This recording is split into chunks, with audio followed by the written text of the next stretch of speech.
Shalom saudara, ada 6 gejala virus corona ringan yang katanya tidak boleh diabaikan. Seringkali kan orang melihat yang namanya virus corona itu symptomsnya atau gejalanya terlihat kalau badannya panas di atas sekian derajat Celcius dan batuk-batuk dan segala macam. Tapi katanya ada gejala-gejala ringan yang tidak boleh kita abaikan. Yang pertama katanya kehilangan indera perasa dan penciuman, kelelahan fisik, kelelahan mental, kehilangan nafsu makan, sakit perut dan diare, dan mata jadi merah. Namun saudara, yang terjadi adalah ada banyak orang yang sebenarnya dia mengidap virus corona atau COVID-19 ini tanpa gejala sama sekali, termasuk gejala ringan ini. Saudara, saya baca sebuah artikel penyebaran virus corona di Amerika Serikat atau COVID-19 ini di Amerika Serikat yang begitu luar biasa besarnya jumlahnya saudara. Itu karena katanya menurut penelitian seorang dokter mengatakan karena 18-80% ditularkan oleh orang-orang yang tanpa gejala. Orang bilang istilahnya OTG, sekarang ada istilah baru. Tetapi begini saudara, ketika saya menemukan ada banyak fakta virus corona itu menular dari orang-orang yang tanpa gejala sehingga dia nggak tahu bahwa dia membawa virus corona, saya sempat merenung. Demikian juga dengan kehidupan rohani kita. Karena kadang ada banyak orang tidak menyadari adanya virus dosa. Saudara, dalam Roma 5:12 berkata, sebab itu sama seperti dosa telah masuk ke dalam dunia oleh satu orang dan dosa itu juga maut, demikianlah maut itu telah menjalar kepada semua orang karena semua orang telah berbuat dosa. Tadi saya ambil saudara satu pengantar bahwa banyak orang yang mengidap virus corona itu tidak tahu bahwa dalam dirinya ada virus sehingga dia menularkan kepada orang lain. Tapi ada virus yang lebih serius lagi, karena virus ini mematikan dan membuat orang mati untuk selama-lamanya, alias apa, menerima hukuman kekal, yaitu virus dosa. Dan virus dosa ini seringkali juga tidak disadari oleh banyak orang. Sebagai contoh ada orang yang namanya Nikodemus. Nikodemus saudara ketika berjumpa dengan Kristus, dia bercakap-cakap di malam hari karena kata penafsir kemungkinan besar dia tidak mau diganggu oleh banyak orang. Ketika Tuhan Yesus melayani, kita tahu saudara ada banyak orang sudah datang kepada Yesus minta didoakan, minta dilayani. Tetapi Nikodemus mau diskusi teologi. Waktu itu belum ada yang namanya YouTuber, jadi diskusinya langsung.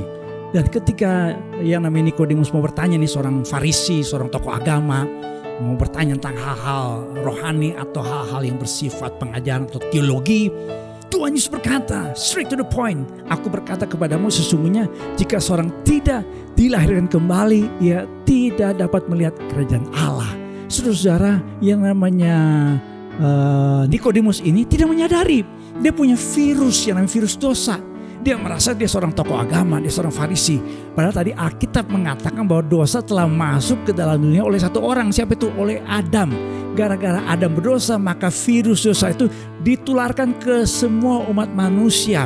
Ketika manusia lahir ke dalam dunia, otomatis dia dalam manusia berdosa. Dalam bahasa Inggrisnya disebut dengan the imputed sin. Saudara, dengan demikian, bagaimana saudara obatnya? Atau vaksinnya, saya nggak tahu nih yang tepat apa, obatnya atau vaksinnya untuk virus dosa ini. Saudara, ini dia obatnya. Nikodemus harus mendengar bahwa dia harus dilahirkan kembali. Ini bedanya agama dengan kekristenan. Kalau agama tuh berusaha ya mengobati dosa, nggak bisa. Dosa itu saudara harus dipotong, sama seperti penularan virus. Penularan virus itu kenapa kita harus mencegahnya dengan yang namanya menjaga jarak. Ini memutus rantai penularan.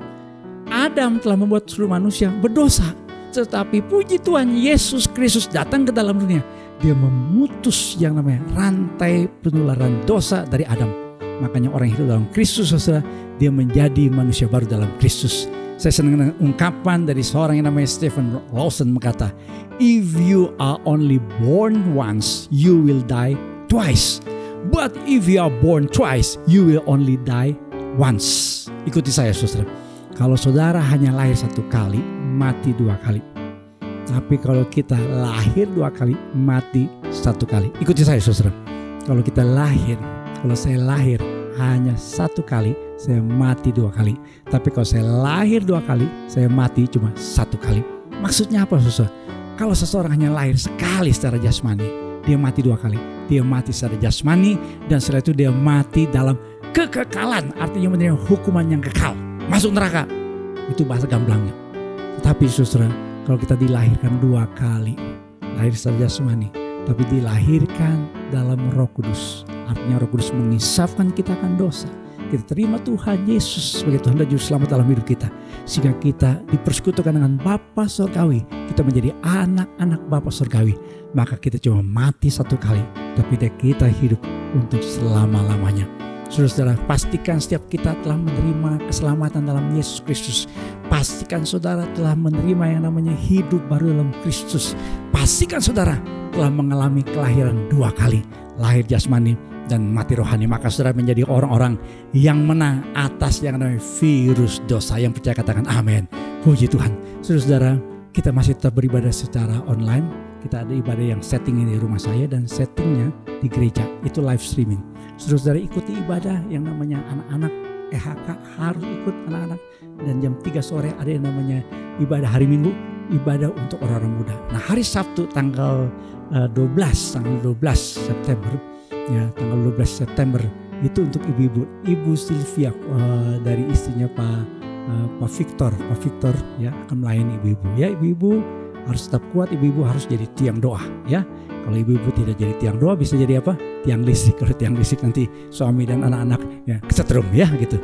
Puji Tuhan, sudah tetap menjaga yang namanya protokol kesehatan, ya, selalu pakai masker, selalu jaga jarak, ya, dan selalu cuci tangan. Tuhan memberkati. Shalom.